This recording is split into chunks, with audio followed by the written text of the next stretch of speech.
इस क्वेश्चन में हम लोगों को इंटीग्रेट करना है 1 minus cos x divided by 1 plus cos x को, ठीक है।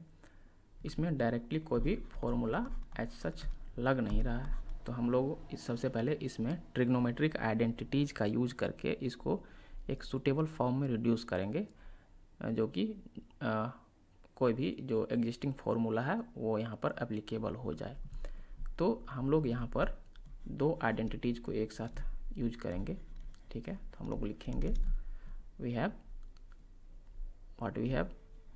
cos 2 theta equals to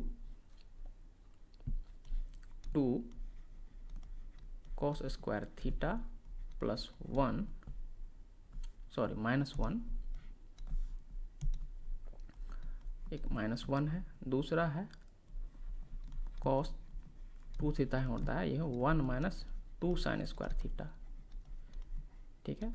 cos के टर्म में लिखते हैं तो 2 cos स्क्वायर आगे आता है, -1 बाद में लगता है, और अगर cos 2 थीटा को साइन थीटा के रूप में लिखते हैं तो 1 माइनस 2 साइन स्क्वायर थीटा होता है, यहाँ 1 आगे आता है, ठीक है। इसका थोड़ा ध्यान रखना, ये हो जाता है। अगर इसको हम अरेंज करेंगे तो ये हो जाएगा 1 प्लस cos 2 थीटा बराबर 2 cos स्क्वायर थीटा, और इसको अगर हम अरेंज करेंगे तो ये आ जाएगा 1 माइनस cos 2 थीटा बराबर 2 साइन स्क्वायर थीटा, यानी कि यह इससे मिलता जुलता फॉर्म हम लोगों को मिल रहा है, ठीक है। तो यहाँ लिखेंगे using the above identities,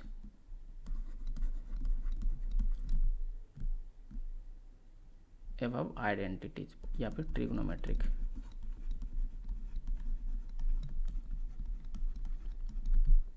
identities,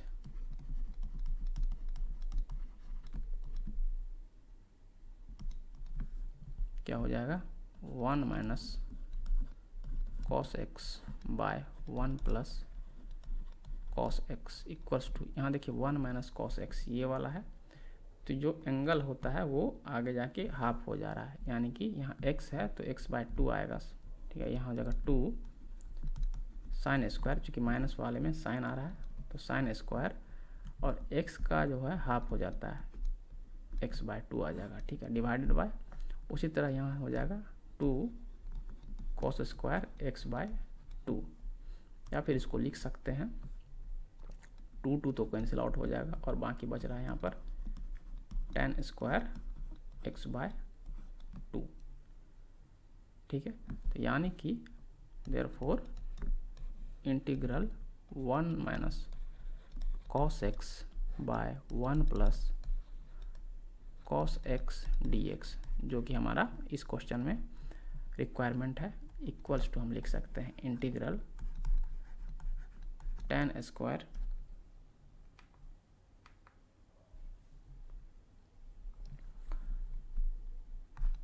x by 2 into d x. अब यहाँ पर देखिए tan स्क्वायर का भी कोई डायरेक्ट फॉर्मूला नहीं है, लेकिन सेक स्क्वायर का है, तो हम लोग tan स्क्वायर को सेक स्क्वायर में यहाँ कन्वर्ट कर देंगे, तो यहाँ एक और आइडेंटिटी का यूज हो जाएगा, ठीक है। This is equals to integral, यहाँ हो जाएगा sec square x by 2 minus 1, ठीक है, ये होता है इंटू डी एक्स। इनफैक्ट इसको हम लोग दूसरे ब्रैकेट में लेके आ आते हैं, इसको स्क्वायर ब्रैकेट में रखते हैं, ठीक है। सिंस लिखेंगे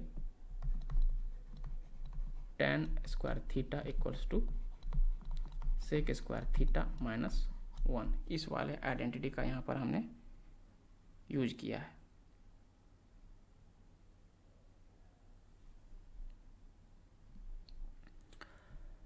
अब हमारा क्या काम रह जाता है यहाँ पर, दिस इज इक्वल्स टू, अब हम ये इंटीग्रल साइन को दोनों टर्म के साथ बांट देंगे, तो इस तरह से लिख सकते हैं इसको integral sec square x/2 into d x minus 1 into d x. यह किस प्रॉपर्टी का यूज करके हुआ? Since integral of f1u plus f2u equals to integral of f1u plus integral of f2u। Sum का integral equals to integral of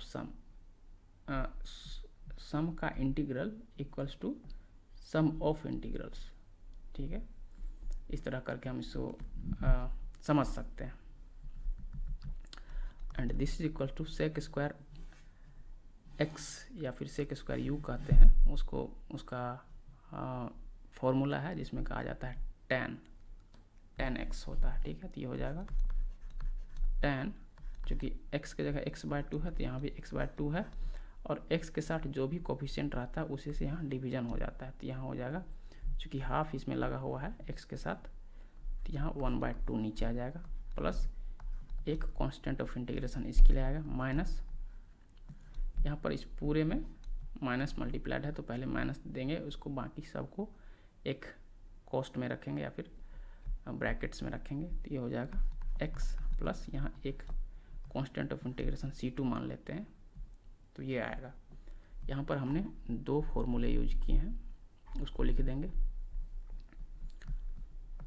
यहाँ लिखेंगे where c1 c2 पहले लिख देंगे, c1 c2 are constants of integration, constants of integration, और यहाँ पर हम लोग ब्रैकेट में इस फॉर्मूला को इसको लिख देंगे। हमने जो भी फॉर्मूला यहाँ यूज हुआ है किया है, सॉरी, यहाँ हो जाएगा सेक स्क्वायर, यहाँ एक जनरलाइज फॉर्मूला लिखते हैं au plus b d u. अगर इसका इंटीग्रल करना होता है तो इसका हो जाता है tan au plus b divided by a plus एक कांस्टेंट। एक ये फॉर्मूला यूज हुआ है, एंड दूसरा इस वाले केस में integral 1 into d u equals to u plus another constant k2, इसको k1 कर देते हैं। ठीक है, इन दोनों फॉर्मूला का यहाँ पर यूज हुआ है। अब इसको हम लोग कर देंगे simplify, this is equals to हो जाएगा, यहाँ डिनोमिनेटर में हाफ है तो ऊपर जाके हो जाएगा 2 tan ऑफ x/2 आएगा, माइनस x, और हम लोग सारे कोफिशिएंट कांस्टेंट को एक साथ लिखेंगे c के रूप में, यहाँ c कॉस्ट हो जाएगा। अब देखिए यहाँ c1 और c2 के साथ यहाँ पर आगे माइनस मल्टीप्लाइड है, तो यहाँ हो जाएगा c1 माइनस c2। तो आई होप इससे ज़्यादा और सिंप्लीफिकेशन इस टर्म का नहीं किया जा सकता है, मतलब इस एक्सप्रेशन का जो भी हमें प्राप्त हुआ है, तो ही हमारा आंसर हो जाएगा इसमें।